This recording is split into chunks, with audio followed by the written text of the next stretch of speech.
Assalamualaikum warahmatullahi wabarakatuh. Pada pertemuan mata kuliah teori sastra kali ini, kami kelompok 5 akan mempresentasikan materi tentang strukturalisme dalam sastra. Adapun anggota yang tergabung kali ini adalah Amanda Livia Durahma dengan NPM 2020215140 sebagai pembaca materi, Fitria Khairunisa dengan NPM 2020215129 sebagai pembaca materi, dan saya Ikhdaul Yunisa dengan NPM 2020215136 sebagai moderator. Kepada dosen pengampu mata kuliah teori sastra, Ibu Sangaji Miken Hapsari MPD, dan teman-teman sekalian dipersilakan untuk menyimak pemaparan materi berikut ini. Strukturalisme dalam sastra. Strukturalisme sastra adalah pendekatan yang menekankan unsur intrinsik yang membangun karya.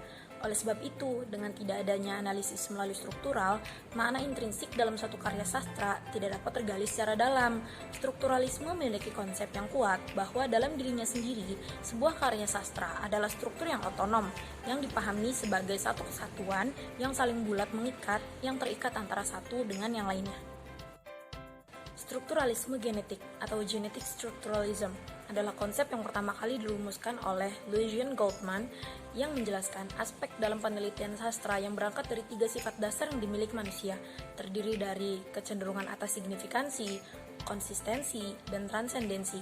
Konsep ini berangkat dari fakta kemanusiaan atau human fact. Dari sudut pandang sosiologi sastra, strukturalisme genetik memiliki arti penting sebab menempatkan karya sastra sebagai data dasar penelitian, memandangnya sebagai suatu sistem makna yang berlapis-lapis yang merupakan suatu totalitas yang tak dapat dipisah-pisahkan. Menurut Damono tahun 1979 nomor 42, hakikatnya karya sastra selalu berkaitan dengan masyarakat dan sejarah yang turut mengondisikan penciptaan karya sastra, walaupun tidak sepenuhnya di bawah pengaruh faktor luar tersebut. Fakta kemanusiaan bisa dibedakan menjadi 2. Pertama adalah fakta individu seperti perilaku libidinal seseorang yang berhubungan dengan kelas sosial. Yang kedua adalah fakta sosial yang terhubung dengan sejarah. Fakta manusia bukanlah sesuatu yang baru saja muncul, melainkan hasil aktivitas manusia sebagai subjek. Peran fakta kemanusiaan dalam sejarah merupakan fakta sosial yang hanya mungkin diciptakan oleh subjek transindividual, yaitu subjek yang mengatasi individu yang bertindak atas aspirasi kolektif yang merupakan representasi pandangan dunia masyarakat. Studi tentang karya sastra salah satunya tidak dapat dipisahkan dari totalitas kehidupan dan hubungan sosial historisnya. Oleh sebab itu, strukturalisme genetik muncul dengan memberikan pada asal-usul karya tersebut, yang sekaligus memberikan perhatian pada analisis intrinsik dan ekstrinsik dalam karya tersebut. Cara mudah menganalisis literatur dengan strukturalisme genetik dapat dirumuskan menjadi 3 tahap. Pertama, analisis elemen intrinsik karya sastra sebagai data dasar. Kedua, analisis background penulis. Penulis memiliki kepribadian, gaya, ideologi, dan norma yang memengaruhi karyanya. Ketiga, menganalisis latar belakang sosial budaya dan sejarah tempat sastra dibuat oleh penulis. Pandangan dunia. Pandangan dunia merupakan istilah yang cocok bagi kompleks yang menyeluruh dari gagasan-gagasan, aspirasi-aspirasi, dan perasaan-perasaan yang menghubungkan secara bersama-sama anggota suatu kelompok sosial yang lain. Jadi, pandangan dunia merupakan gagasan yang menyatu dan berkembang dalam kajian kolektif yang melahirkan reaksi sosial dalam masyarakat tertentu. Melalui pandangan dunia, nilai otentik dapat direfleksikan melalui suatu karya literatur yang merangkul kehidupan. Nilai otentik adalah nilai yang tersirat dalam sebuah karya, nilai yang mengatur bentuk dunia sepenuhnya. B. Strukturalisme formalis. Formalis adalah reaksi terhadap pendekatan sastra yang bersifat positivistik yang merupakan sebuah pendekatan yang didasari oleh filsafat positivisme, yakni suatu paham yang menganggap bahwa segala ilmu pengetahuan harus berasaskan fakta yang dapat diamati. C. Formalisme. Formalisme lahir di Rusia sebagai reaksi terhadap aliran positivisme pada abad ke-19 yang memperhatikan keterangan biografis. Formalisme merupakan salah satu mazhab dalam teori sastra modern. Selain sebagai reaksi terhadap aliran positivisme, kelahiran aliran formalisme juga beriringan dengan berkembangnya kecenderungan penolakan terhadap pendekatan tradisional yang selalu memberikan perhatian terhadap hubungan karya sastra dengan disiplin sejarah, psikologi, dan sosiologi. Selain itu, aliran formalisme Rusia juga didorong oleh adanya kecenderungan pergeseran paradigma dalam ilmu humaniora dan paradigma diakronis ke paradigma sinkronis. Menurut teori formalisme, karya sastra telah mengalami defamiliarisasi dan deotomisasi. Sastra memiliki sifat aneh atau asing, karena sastra merupakan hasil proses kreatif pengarang, di mana di dalamnya terdapat estetika bentuk bahasa dan merupakan eksploitasi rasa, imajinasi, dan logika yang di dalamnya juga terdapat estetika makna. Selanjutnya, konsep formalisme Rusia mengenai prosa.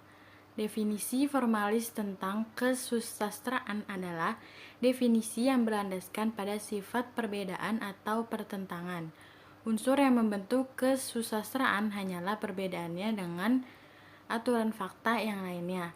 Menurut Viktor Shklovich, sastra mempunyai kemampuan untuk memperlihatkan kenyataan dengan suatu cara baru, sehingga sifat otomatis dalam pengamatan dan penerapan pembaca didobrak dengan sarana bahasa.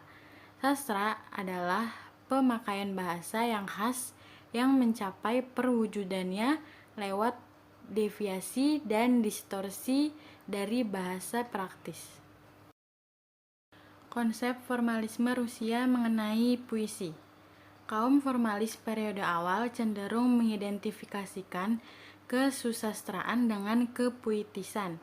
Puisi dipandang oleh kaum formalis sebagai bahasa sastra secara menginti. Definisi mereka tentang puisi adalah susunan tuturan yang kedalamnya terjaring keseluruhan tekstur bunyi. Faktor pembangunan puisi yang paling penting adalah ritme. Tokoh-tokoh kaum formalisme. Yang pertama ada Viktor Shklovsky. Viktor Borisovich Shklovsky adalah ahli teoris, kritikus, penulis, dan pamflet sastra Rusia dan Soviet. Dia adalah salah satu tokoh utama yang terkait dengan formalisme Rusia. Teori prosa karya Viktor diterbitkan pada tahun 1925. Yang kedua ada Boris Viktorovich Tomaszewski. Boris adalah seorang kritikus sastra formalis Rusia, ahli teori puisi, analisis tekstual, sejarawan sastra Rusia, sarjana paskin, penerjemah, dan penulis. Dia adalah anggota lingkaran linguistik Moskow, Opozas, dan Uni Penulis Soviet. Yang ketiga ada Boris Mikhailovich Eichenbaum. Boris Mikhailovich adalah seorang sarjana sastra Rusia dan Soviet serta sejarawan sastra Rusia. Dia adalah wakil dari formalisme Rusia. Baik, Ibu dosen dan teman-teman yang kami hormati, mengenai materi yang telah dipaparkan oleh kelompok 5 tadi, dapat disimpulkan bahwa pada umumnya penekanan perhatian teori sastra pada studi teks dapat digolongkan ke dalam konsep strukturalisme, sekalipun konsep ini sangat beragam jangkauan, kedalaman, dan model analisisnya. Strukturalisme bagaimanapun merupakan bidang teori sastra yang sudah menjadi urutan utama kebudayaan intelektual ilmu sastra, bahwa teori strukturalisme sastra merupakan sebuah teori pendekatan terhadap teks-teks sastra yang menekankan keseluruhan relasi antara berbagai unsur teks.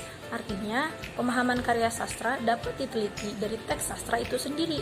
Hanya saja, pemahaman harus mampu mengaitkan kebertautan antara unsur pembangun karya sastra.